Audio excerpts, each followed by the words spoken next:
Welcome back to the UIS Coaches Show. I'm Michael Iota. I'm here with head coach Olivia Lett, just fresh off the first weekend of UIS coaching career.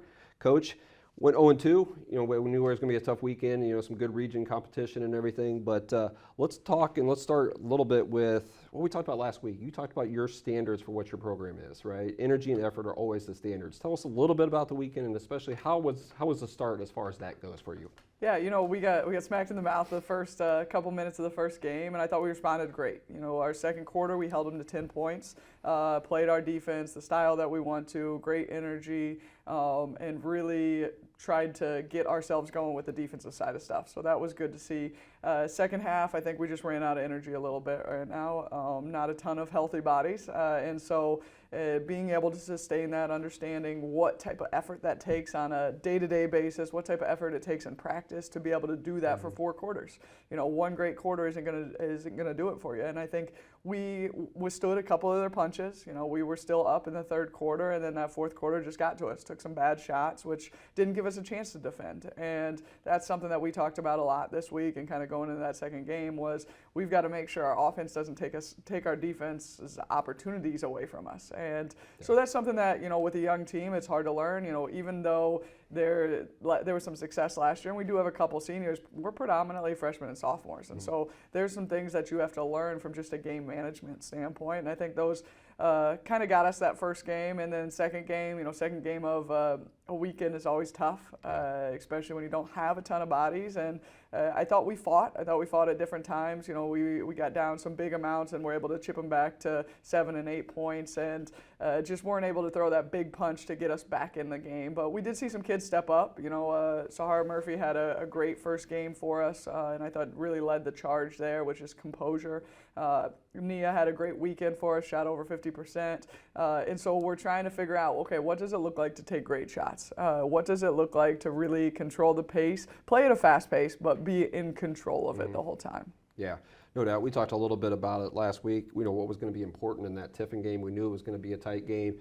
Seemed like the third quarter, you're up 38-30 in a good spot, and Tiffin goes on, I believe, a 9-0 run and tighten it up and go to the fourth quarter. And then, Saturday against Hillsdale, same thing. You guys were in the ball game, and then again in that third quarter, kind of. That's part of that process with a young team, just kind of learning how to play a complete game a little bit. Yeah, and we do a mile test early in the year. It's something that maybe it doesn't completely translate, but I think the mindset of it is something that translates. If you're running a mile and you're on pace at the halfway point, you've got to tell yourself to speed up in order to be able to maintain, because your body naturally slows down. Your body, you can't just tell yourself, oh, I'm going to maintain. If you maintain, you're going to lose your speed, or you probably lost it some in the second quarter and you didn't quite, lap and you didn't quite realize it. I think that's exactly how a game works. In that third quarter, you can't just say, okay, we're going to maintain, because that other team's going to come back with more effort. That other team's going to have made adjustments at halftime, and that's something that we've got to be able to get through that and figure out, okay, what does that look like? It's 2 teams that both of their coaches are on their second year. And so I thought our assistant coaches did a great job with our prep, but it's hard when it's their second year and you don't know exactly what they're going to run. Tiffin surprised us by running their blitz zone right from the tip and ran it all 4 quarters, and we weren't quite completely prepared. We knew it would be coming, but we thought it would be a secondary defense. And Hillsdale just was a lot smoother at some of the stuff that they had been that they had done the year before. It had a better shot selection, all those type of things. And so I think that's some of the development that you see from year 1 to year 2, and hopefully we'll continue to see that throughout the season as well. Yeah, nice. Really well put as far as that running reference. I think that's a great way to look at that. What you need to win games in the third and fourth quarter and kind of finish up. We talked about Kayla Rice and her impact. Kayla kind of struggled a little bit this weekend. I think the tough part for Kayla is right now every scouting report is going to be circling her name, and she's going to be the first person you're going to look at as far as stopping. What kind of transition is that going to be for her, and how do you guys as a coaching staff try to get her some more opportunities? Is that just simply maybe getting better contributions from across the roster? I think it's her getting to understand that what aggressive doesn't mean that you have to take shots, right? And we need her to be aggressive all the time. She makes our offense go. We talked about that at halftime of one of the games. Is that might be pressure, but it's also a good thing. That idea of we go as you go. And I think she does set some of that pace for us. I think, yes, we've got to figure out some contributions from some other people. But we do want her taking about the amount of shots she took this weekend. They just have to be slightly better shots than that. And the good thing about Kayla is, as soon as the game was over, she's asking, okay, but this didn't feel right, this didn't feel right, this didn't feel right. Why? I can tell that I'm rushed. I can tell that I'm out of control, and she wants that feedback. And I think we've seen that the last 2 days in practice, just with some of the extra work that she's put in and trying to get that understanding. And yeah, she's going to be number one right now on the scouting report. Yeah. The good thing is we did have fairly even scoring. I think we have, over the first 2 games, we've had 4 people averaging over 11 points a game. That's solid because it's not just one person. And so now we've got to be a little bit more efficient with those shots and figure out what that looks like. Nice. Seems like from you guys learning how to play in the second half, some of the things you just talked about, Kayla, it seems like there was a lot that you got out of this weekend from a growth spot and a learning spot that you can take into this next week. Yeah, I hope so. When you lose 2 games, you got to find something to grow out of it. And I think that there was definitely some focus when we went into practice on Monday.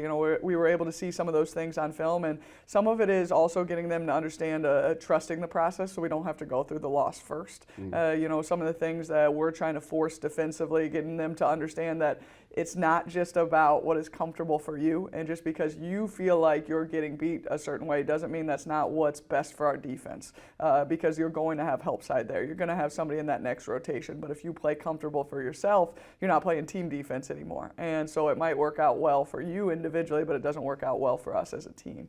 And I think showing them some of those things on film was great, because we're going to get some feedback from that. We've responded to some of that, but now we've got to start to make those adjustments without needing to see it on film and truly trusting, okay, the coaches are right when it comes to what they're telling us right now. And even though I can't see it, it is successful, and we saw that in that second quarter of the first game.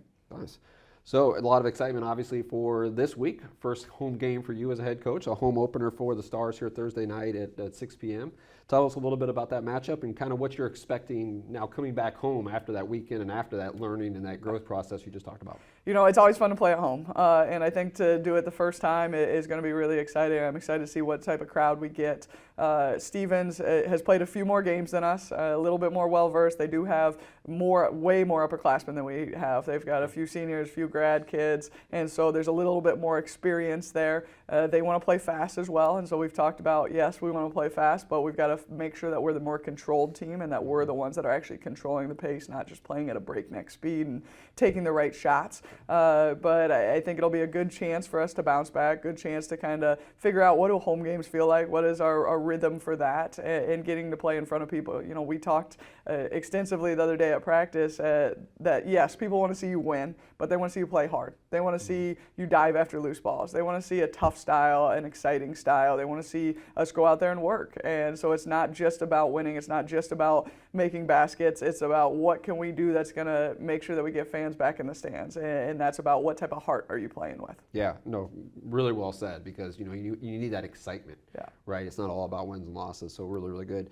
Free pizza for the students coming out tomorrow night, so that's always awesome. You got anything else coming up here on the schedule that we need to know about as far as some fans coming to the ball games? Absolutely. So free pizza for students on Thursday, and then on December 14th, and we'll mention this plenty of times throughout social media and everywhere else, we're going to have our toy drive. That was something that we were able to start at Milliken. We've done it for, I think, 4 years, and so we're excited to continue it over here.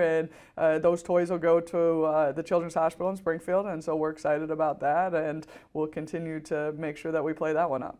Thursday night, 6 p.m., Stevens College, UIS home opener, Olivia Lett, her first home game. Hopefully we'll get a Stars win and get them on the board. We'll join you next week on the UIS Coaches Show.